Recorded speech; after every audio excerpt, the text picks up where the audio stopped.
Hello, everyone, and welcome back to another week here at the Damage Report. Hopefully you heard that. I didn't, and that actually throws me off quite a bit. Anyway, Francesca is here. Well, not here, but Francesca, you are there. Francesca, I'm around. How's it going? You're around, okay. I'm good. Where are you?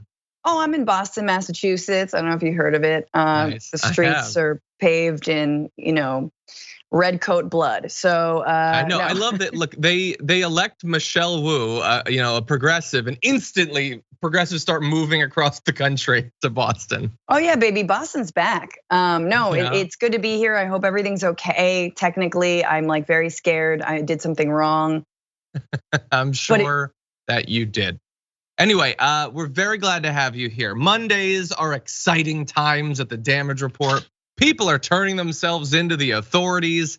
Elon Musk is reminding you what trash he is. We've got, Michael Flynn thinks we should only have one religion. Stay tuned to find out which one. But anyway, we've got a lot that we're gonna be talking about through the course of this show. And then after the show, we do our top 10 lists for our tier 2 and tier 3 members on YouTube. So you did see that, right? Oh, who, me? Yeah. Oh, please. Yes. Okay, I'm just making sure. It's a weird one. So Francesca and I are gonna promote who we think, if humanity could choose one human to talk to the aliens for us, who would we send? We're gonna be choosing those people. Top 10 reasons why it shouldn't be Elon Musk. It's really the same list. Exactly, it's the same exact list. Oh, also, by the way, I don't know, like this isn't official or whatever.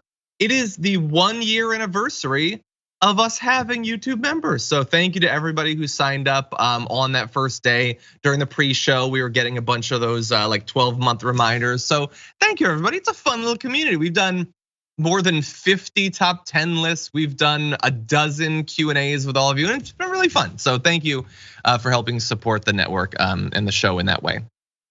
That said, anything else we need to get to before we get to all the things we need to get to?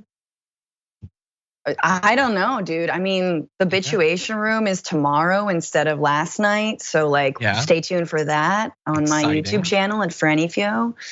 And other than that, man, I'm ready. Let's dive in, baby. Okay, well, you're ready. We'll see if Steve Bannon is ready. Let's jump into this. I just want to say, tell everybody, get live stream on Getter right now. Everybody watching in the war room, we're here today. I don't want anybody to take their eye off the ball of what we do every day. Okay, we got the Hispanics coming on our side, African Americans coming on our side. We're taking down the Biden regime. Every day, the focus, you got Raheem Kassam today, you got Dr. Peter Navarro, Captain Bannon. You're going to have Boris Epstein, the whole show. Intense. We got polling out, economic data out, everything. I want you guys to stay focused, stay on message. Remember, signal, not noise. This is all noise, that's signal. Thank you very much. Okay, everybody, so that is the little that's left of Steve Bannon. He had been evading not only a subpoena, but evading turning himself in for a few days. Eventually, they found the plot that he was in, they dug him up, and there he is. And that video that we were showing you there of Steve Bannon, formerly, he worked in the White House for like a while, and now this is what's left of him. He was live streaming on Getter, and so now he has been taken into custody. Let's see, he was charged with 2 counts of contempt of Congress following his refusal to comply with demands to produce documents and sit for a deposition as part of the investigation into January 6th.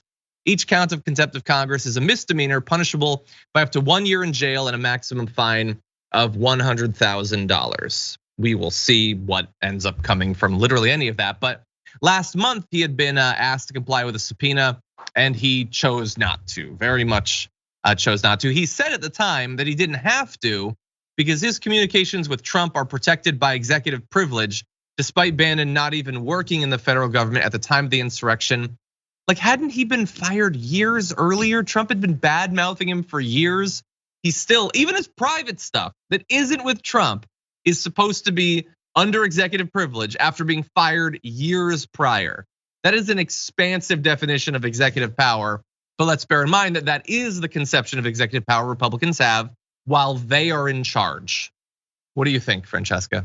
I mean, it's really interesting because we don't yet live in a kleptocracy. We soon may, should Trump get another chance, another swing at the White House, or should someone else like, Tucker Carlson, et cetera, also do that. But like Bannon already operates in this world of no, me and like the king, who's still the king in my mind, we like, if we're friends, if I still have his number, you know what I mean? If I can still get through, if he texts me back, then like I'm untouchable. And so it very much operates like a Putin-esque like kleptocracy in their minds, but it's like, no, bro, we don't live in that country yet, despite your attempts to do so.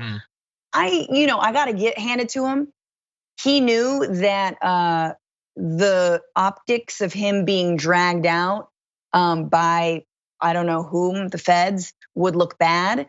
So instead he decided to turn himself in. But I do think he stood a chance at escaping their grasp with all of the layers of jackets. And that's what all the shirts are for. You just slip out from one LL Bean into another. And then I think that's how you evade any responsibility. But yeah, I mean, we know this guy said some heinous things before January 6th. That's what this is all about.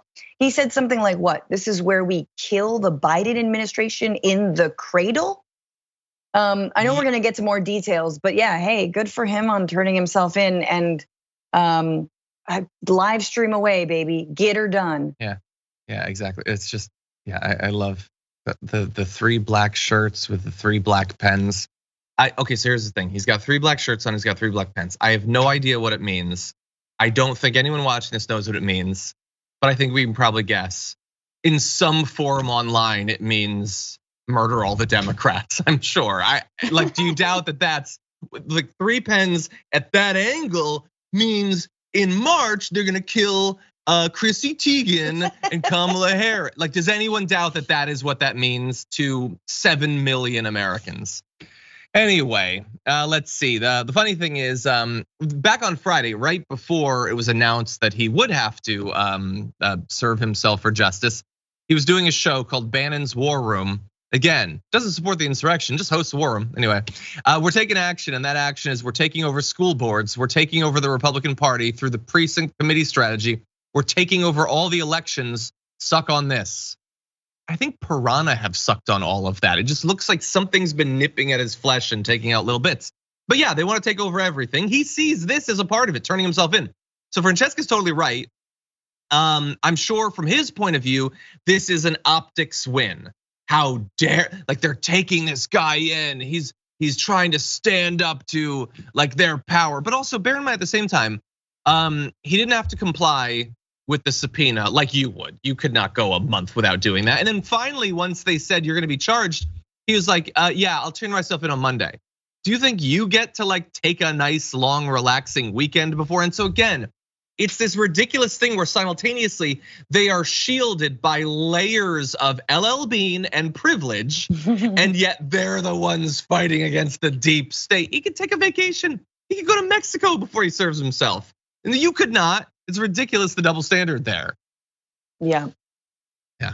Where's the perp walk situation, right? And like I'm pretty sure like the parents involved in the college admission scandal had, less time to comply than Steve Bannon, right? Steve Bannon was just like on his boat making deals with like Chinese oligarchs.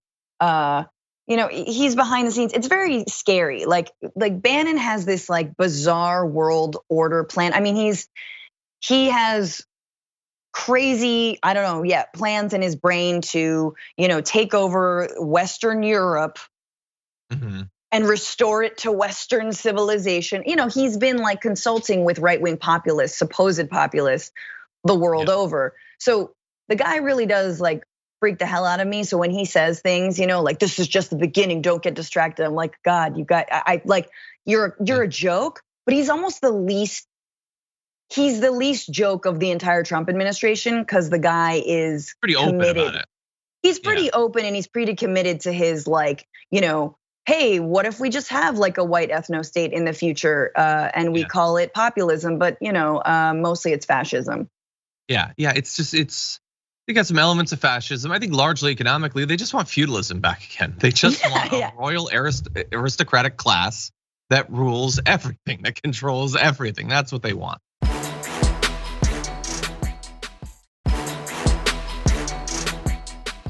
Anyway, we did see right before going live with this, there was a statement about Steve Bannon. Who do you think the statement's from?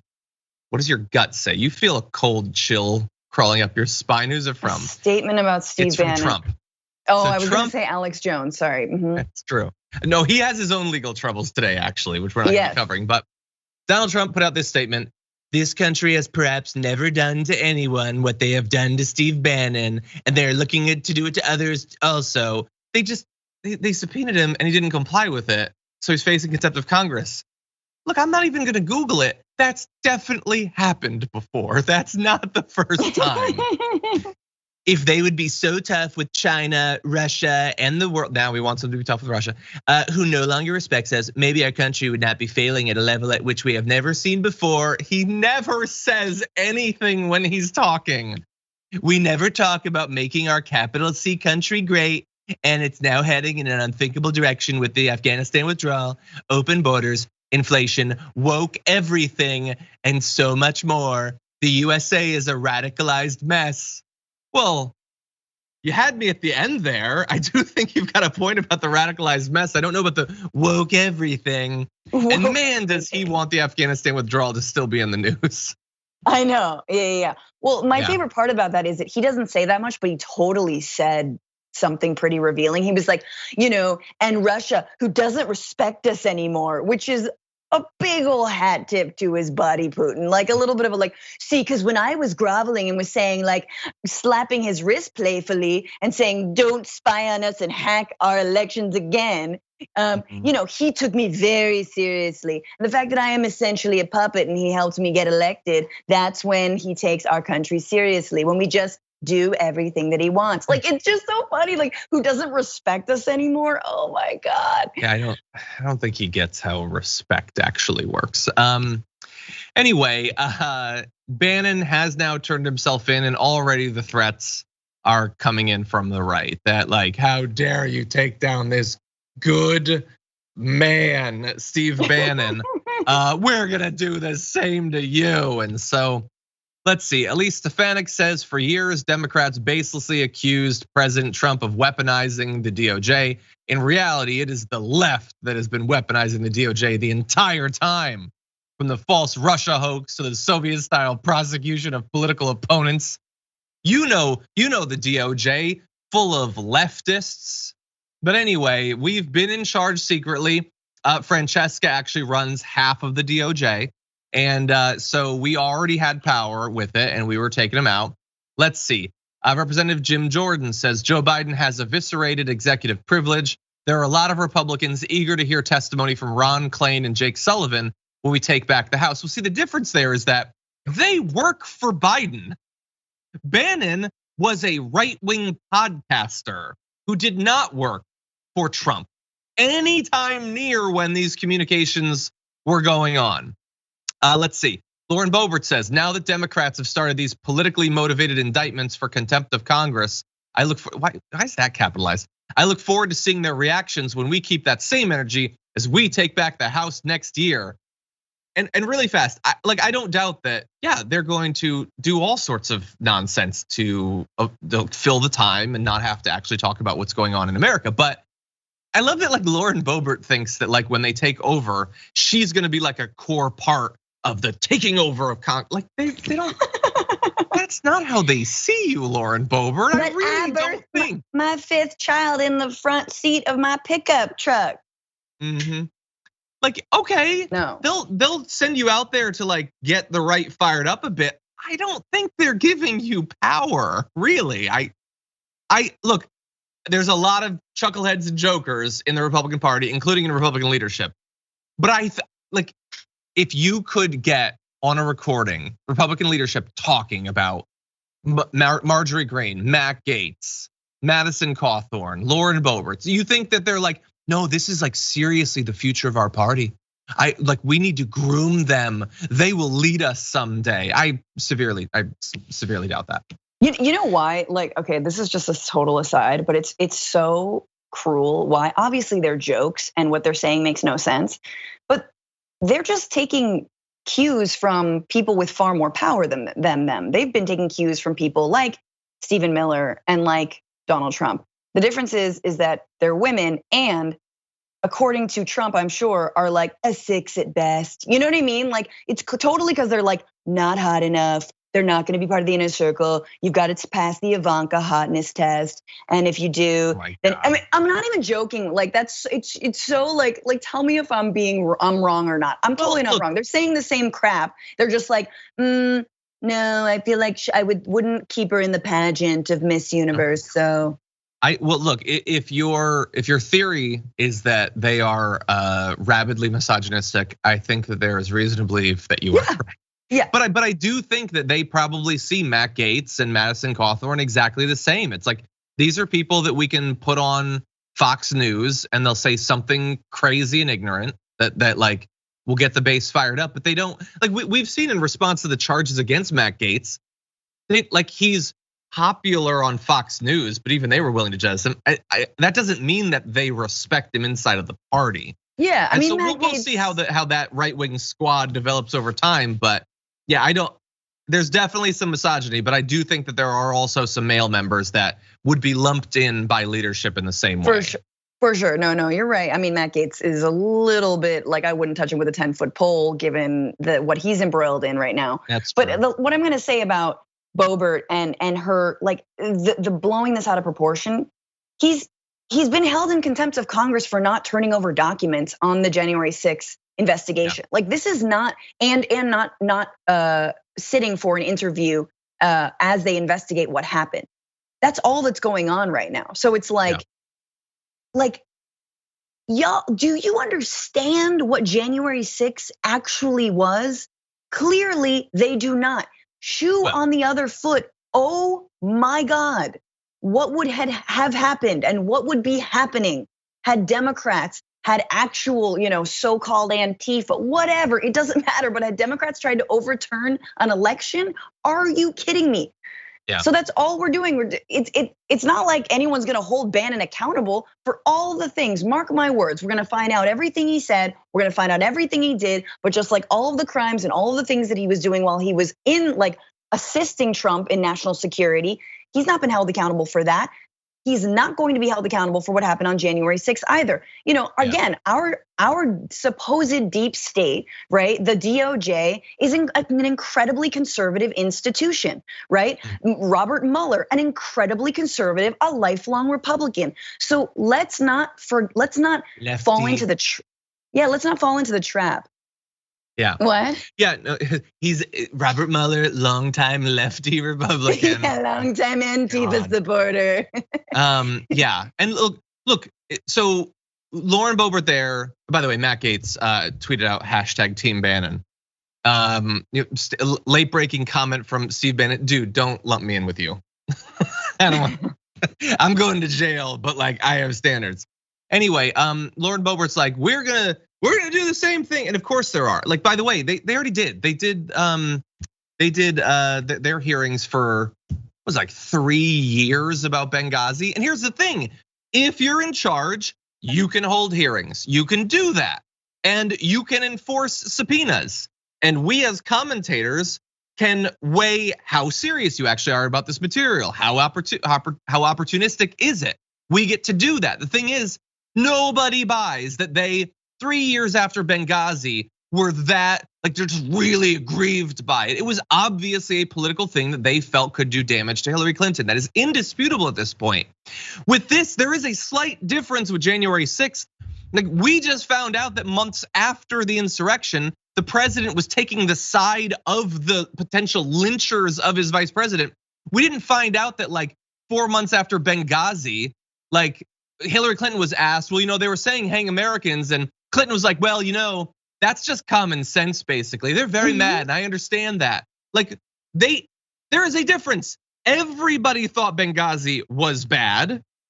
With this, they're taking the side on a daily basis with the insurrectionists. Marjorie Greene is tweeting about the political prisoners of war without seeming to understand that she's implying that it's a war. That's a weird messaging thing, but They take the side to this day. It is still a threat. So anyway, yeah, bring it on. You're gonna get in power almost certainly because the Democrats, as we'll talk about later, are doing a terrible job. And then we're going to see what ridiculous scandal they try to make a story for 3 years. We'll see. No, I would love it if it could be like the drone strike in Afghanistan. You wanna make Afghanistan the news? Focus on the drone strike and why that happened. I guarantee they're gonna find something completely lacking in substance to consume 2 years of our time. 100%. The last thing I'll say is, it really is in the Democrats' court at this point, and it's sad that even with something like January 6th, that you don't even have to spin it.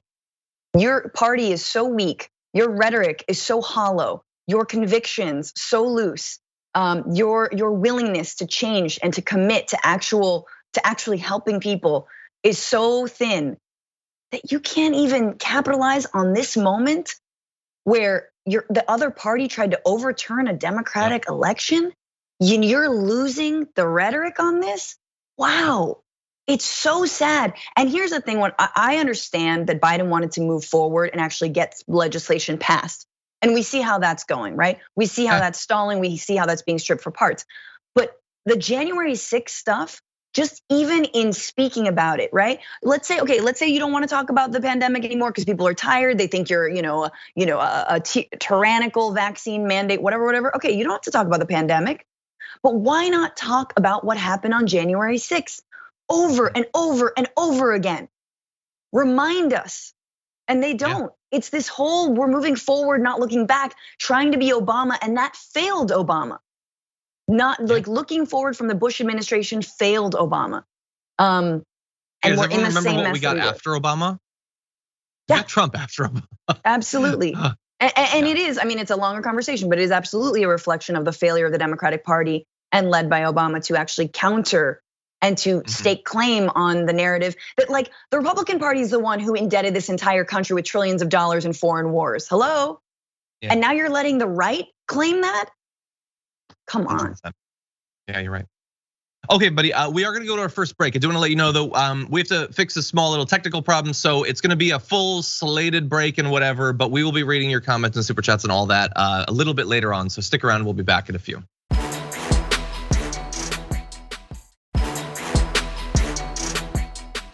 Welcome back, everyone. We're the Damage Report mostly. I'm John Idarola. Francesca's here as well. We have got a lot to get to, which we will jump back to in just a minute. But we lost out on our social break, so I just want to read a couple comments because I want to do that. Vanta Dragon had said in a super chat, "Hi, John and Francesca. Today is my wife's birthday. Can I get a shout out to Chibi Dragon from both of you? The whole family loves everything you both do. Keep it up." Well, don't say you love everything we do. You don't know about some of the things we do. But happy birthday, Chibi Dragon. Thank you for watching. Chibi. Happy birthday, Chibi. Oh God. Okay, Trima Batiki gifted a tier 1 sub over on Twitch. Very nice of you, Tree. Insomnia Noir did as well. Yeetwood Mac gifted 5. Thank you. Blue Tech the Belgian Dragon gifted 5 as well. And I saw this comment from Mapboy. Said, "You always shortchange me, John, on my resubs. Every 12 of them." That's a good point. I'll have to look out for your next one. But moving on, I'm kidding, I just saw it. It's 13 months from Mapwa, says woohoo, over a year of TYT keeping me sane and insane at the same time. Sorry if I've missed any of the previous ones. It will probably happen again in the future, but thank you for watching. Anyway, with that, why don't we jump back into this thing? It's crazy to think that there are still things we can discover about how horrible the pandemic was. People revealing more and more behind the scenes information from inside of the initial response, including Christie, who you're seeing right there. He, of course, got COVID and was hospitalized, spent a week in an ICU. And he recently said that when he was hospitalized with COVID back in October of 2020, President Donald Trump called to make sure that Christie didn't plan on blaming him for the infection. Trump apparently made the call, and this is not a joke, while he himself was also hospitalized at Walter Reed National Military Medical Center with COVID. I just love that they were both hospitalized for COVID when this happened. So how did the pandemic go? Not great, not great. Trump was apparently concerned about the optics of Christie's hospitalization, apparently unconcerned about the optics of his own hospitalization. Anyway, Christie recalled Trump asking him, Are you going to say you got it from me? Now, notably, we don't know if he got it from Trump, but we do know that Trump was related to him getting it. They were holding all of these big events, like happily, blissfully not wearing masks and not abiding by any of the standards for, social distance and all that. And so far as I remember, Christie never blamed Donald Trump for him getting COVID. Even in this interview, he doesn't appear to blame him for it, but he does talk up how horrible the experience was and that he hopes people don't experience it like he did. Francesca, what do you think? Yeah, obviously Trump called to save his own ass, and he was like, "Are you gonna blame me? Because I'm gonna blame you." So because like if you weren't gonna blame me, like we can't both blame one another. And actually, if I remember the timeline, and maybe I'm totally wrong, I thought Christie was hospitalized and got COVID first, and then Trump got COVID. But that's the way I remember it. I'm not sure. Yeah, I don't think that Trump gave him COVID. I remember we kept on swiping closer and closer, to the real throne there, and we finally got there. We meaning the Wuhan lab, because I have been working. Oops. You got paid by Fauci for several years. It's been a year. I should probably just out and out with it. Yes, I was, and the money was good. Look. Yeah. And producer's reminding us he was in the hospital. Yeah, so I think he was in the ICU for at least 7 days in total isolation. He might have been in the hospital for longer. But anyway, look, again, as with all of these revelations, like Jonathan Karl sat on the hang Mike Pence stuff for 6 months or so. Christie's sitting on this for a lot longer. Like how worried Trump was that he would be blamed for it. And what do you know, now that we're way out of that situation, we're way past the election, Christie is coming up with criticisms of Trump, by the way, that go beyond just COVID. He recently blamed Trump's rhetoric about the stolen election for the January 6th insurrection. He's saying it wasn't just one speech, it was speeches and meetings and tweets and videos and all of that month after month that eventually led to the insurrection. And he does blame Trump for that. So finally, I guess he can criticize Trump a little bit to some extent this far out from the election. Oh God, these shades of goon, and like, yeah, yay, slowest clap ever for Christie for saying and acknowledging that yes, Trump did stoke and support essentially an insurrection. Yeah.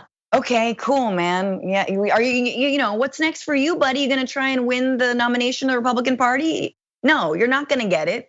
You and Liz Cheney and everyone else, you'll get some kudos from centrist corporate Dems on news media, and even us will just, slow clap for you. But stop trying to pull yourself. Hold up. Yeah. You think that's why we're talking about this? Did you see the next graphic? No, because even this guy who's like, I'm not saying he gave me COVID, but maybe he gave me COVID. And also he definitely did the insurrection. Ooh, look at me. When asked whether he would support Trump in 2024, he says, let's see who he is and what he says and how he conducts himself. You just blamed him for an insurrection, and even you, tough guy Christie, you're like, well, I might vote for him. There's no tough guys. There's no tough guys anymore. He didn't really try to kill me directly. Yeah, no. It was just a side effect of his complete incompetence and not caring about human life. Yeah. Look, here's the thing. It is revealing though that Trump does show a little bit of awareness, self-awareness, because again, we all doubt whether he has object permanence, whether he knows, how when something disappears, it's actually, not gone forever. But like, he is showing here that he knows damn well that a good portion, maybe 500,000 people of the 760,000 who died of COVID, that those bodies are on his watch. That he was the one, and I know we're gonna get into it more, but he was the one who downplayed this virus. And not only did it kill people that he didn't know and he didn't care about, and he used his pawns, it killed people who were very, very close to him. It killed his bishops. And his, whatever else in chess makes sense. But Herman Cain and Christie nearly killed Christie. So again, like he understands that. And so what about Democrats? Do we understand that? Or do they understand that? The ones in power, the leadership, enough to hold the Trump administration accountable for the blood that is on their hands. Yeah, and well, by the way, remember, Melania got it too. Like, it is difficult to conceive of humans more insulated from COVID. Like many regular working Americans, no matter how much they tried to protect themselves, had to interact. They're forced to. And so many of them got sick despite making all the right moves. Think about how irresponsible Trump had to be inside of his multiple layers, bubbles, shells of protection from COVID, that he still got it and gave it to a whole bunch of people. But anyway, you are right that a lot of the blame goes on him. I'm gonna be wondering the rest of my life how the share of the blame should be distributed between Trump and right-wing media. Because I feel like right-wing media really pressured Trump to be as bad as he could be in that area, but these are philosophical concerns. We have recently found out even more about how Trump and his administration tried to stop people from understanding how bad the pandemic was, how bad it was likely to become. We have these newly released documents by a congressional committee.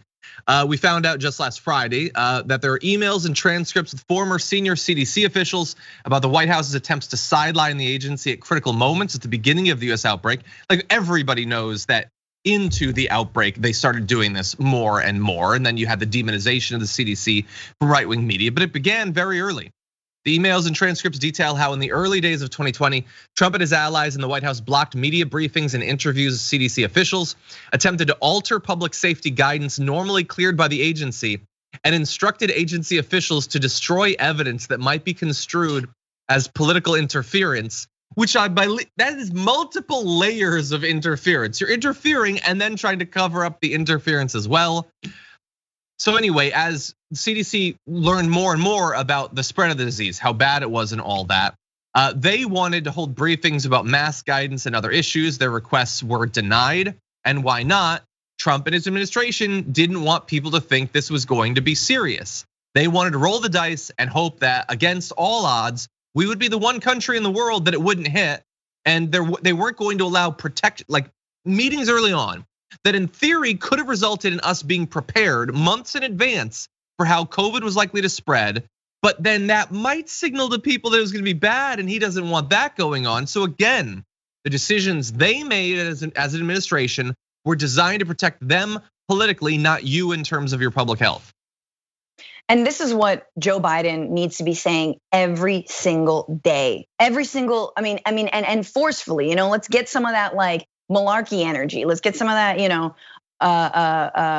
corn pop, let's get some of that corn pop juice going. Seriously, every single day you need to be saying, I'm the one that took this pandemic seriously. Trump is the one who did not. This is criminal negligence, right? And so, yeah, are courts striking down my vaccine mandate? Here's why there's a mandate: to protect you and your family and your workers and the economy and your lives and your communities. And guess who doesn't care about that?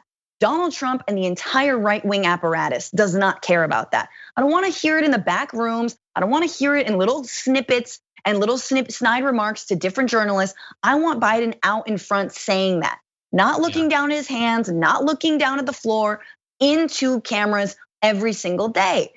Seriously, remind us that, because that's exactly what happened. And it is criminal negligence. And I wonder what's going to happen in the future, whether we'll just sell a lot of books off of this new revelation and be on our way. Yeah. Some will sell books, some will try in vain. Like Christie is definitely going to run again. He was like bad mouthing others who might run, saying like, if they say they won't run if it's Trump, then they're disqualified. Well, he's just, dude, they're not gonna want you. They're not gonna want you. Seriously, how can people be so blind? I don't understand it. By the way, just one other thing I wanna reference though is, so in addition to interfering with the work of CDC officials, the documents show that Dr. Scott Atlas, Trump's special advisor, weakened COVID-19 testing while pushing a dubious herd immunity strategy. So you remember a couple of months where we were talking every day about herd immunity and Scott Atlas and his BS claims, and Trump saying, I said slow the testing down. And then everyone's like, why are people freaking out about that quote? He was joking about crippling our testing protocols. That's it. No, he wasn't. As we were saying at the time, He did not want tests because they demonstrated how much COVID they was. So he brought in a guy who wanted to do herd immunity, which just means have people get COVID. They actually did that. They actually weakened the COVID-19 testing. But we were made out to be crazy for thinking that they would do that, which is very much in line with their entire COVID strategy going back literally months. If you were worried about it, they were calling you crazy as well. And now we find out a year later that they did it. So what are the consequences? Is Scott Atlas gonna face any sort of ethical or legal concerns? He literally helped hamper testing protocols designed to save people's lives. He was brought in specifically to do that. There will be no consequences for literally anyone involved in any of this. They have found a way, as I said multiple times last year, they found loopholes in our murder laws. You are allowed to murder people if you make it a little bit indirect. If you use a disease and you just spread it out a whole bunch, you can get away with murder too. Yeah, and obviously, what sucks about this country and about the lack of accountability in the justice system and the lack of the accountability for former officials and to really go after people, and again, not in a witch hunt way, not in a way that we want to politicize, but in a way that actually shows that no, this democracy is accountable for itself and is accountable for the crimes, and elites don't just protect one another, but sadly they do. What it is, it's on victims. It's on families of people who died because of coronavirus, because of negligence. It's on families of bus drivers who continue to drive their routes and who got sick because people weren't wearing masks, or people, or they weren't told that, that it was a big deal. I mean, this is what it's going to take. It's going to take a massive lawsuit like that against former Trump officials. We knew this stuff also from Bob Woodward, that back in early January, whenever it was, maybe even December, I've literally blocked that out from my brain. That Trump knew that there was a pandemic, that it was spreading, that would most certainly come to the States. The last thing I'm gonna say is, he said in that really fast, he said in that, it's not just the flu. And then publicly he went out and said for months, it's just the flu. And that's what the right wing did. Yes, and the last thing I'll say is, there was a member of the CDC that did go and speak to the public, and that threw Trump off. He was mad at her for speaking publicly, for warning Americans. She was doing her job, she was doing her duty. But because we've politicized literally everything, including the CDC, Trump did, it was like, oh, no, you cross me, you cross the king, you cross the kleptocrats, then you're out. And guess what? You just made me fold my arms and not take this seriously as bodies piled and piled and piled. I mean, that's what happens when you deal with authoritarianism. And it doesn't even matter the political persuasion, generally tends to be to the right, but all kind of authoritarianism means you can't question, you can't second guess, you can't sound the alarm, even if it's in the public interest.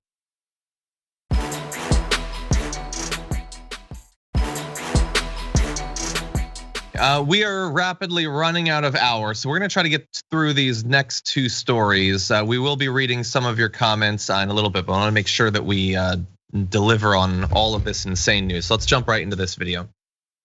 And they're talking about the United States of America.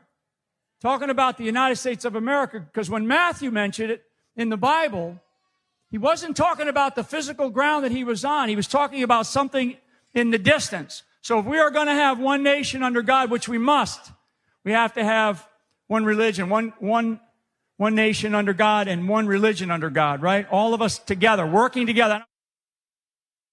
Okay, so that's Mike Flynn. He was a government official, before he lied to the FBI and eventually was charged and all that. We'll go through a lot of that history, but you need to understand that a few days ago, he was at this event with a bunch of crazies of different varieties. So you had QAnon cultists, you had rabid anti-vaxxers, you had sitting Republican attorney generals and things like that. So all sorts of different crazies. And there, Mike Flynn said that we need one nation under God, one religion under God. We need one religion. They believe that this is actually what we should have.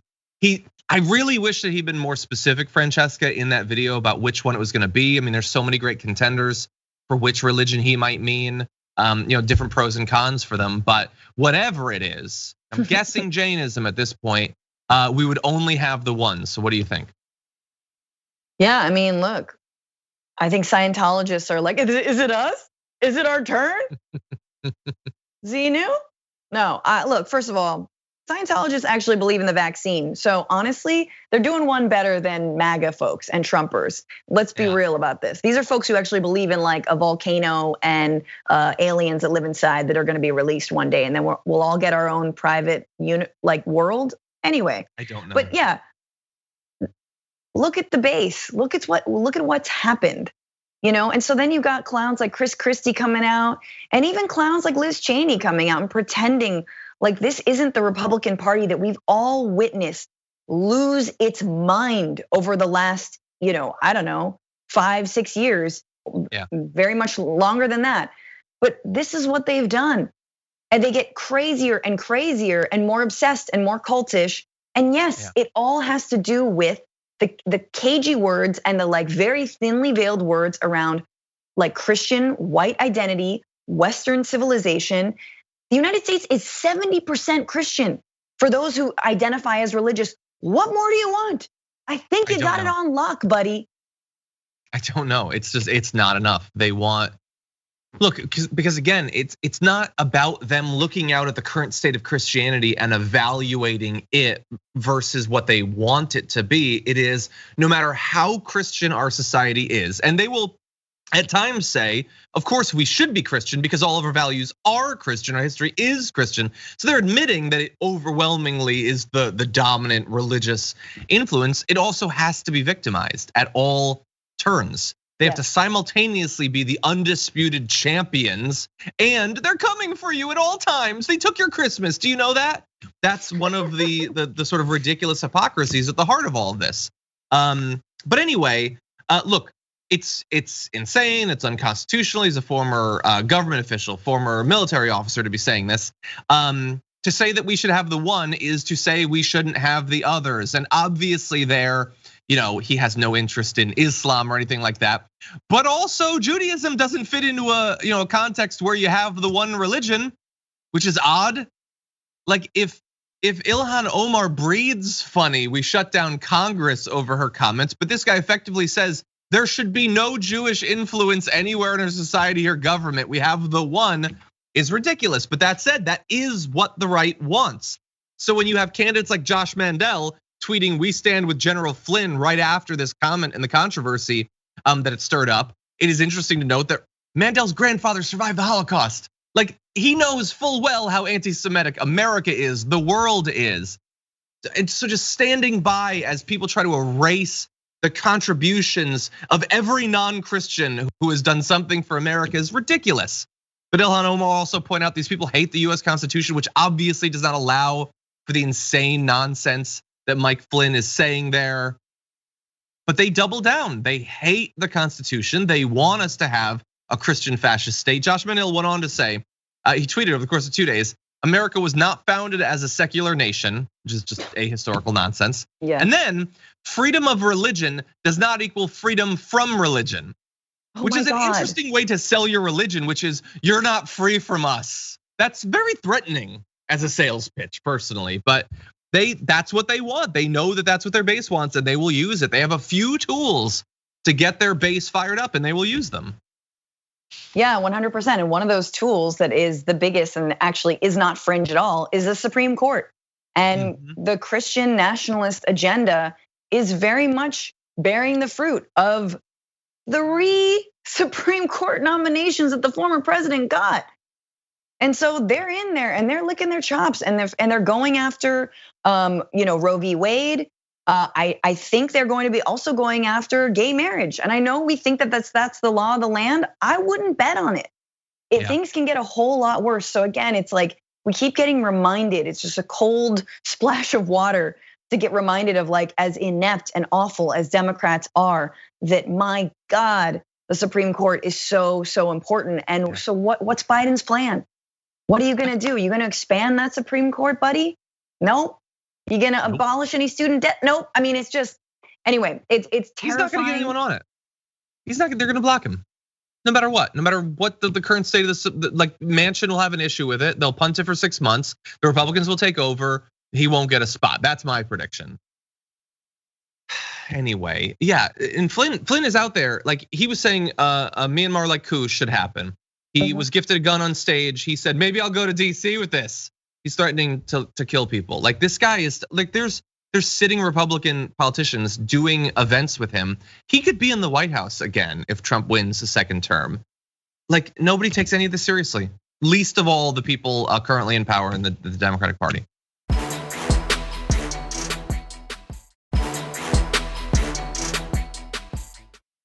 Anyway, we're gonna end the show on not a light note necessarily, but a different note at least. Let's jump into this video. How about that, huh? Oh, she's taking a video of me because I'm calling her out for being a can't share 5 minutes, sorry guys. Yes, hello, it's me. I'm calling you out for being a You're a I guarantee someone told you before you're you are You're a man. Ugly bad man. Get the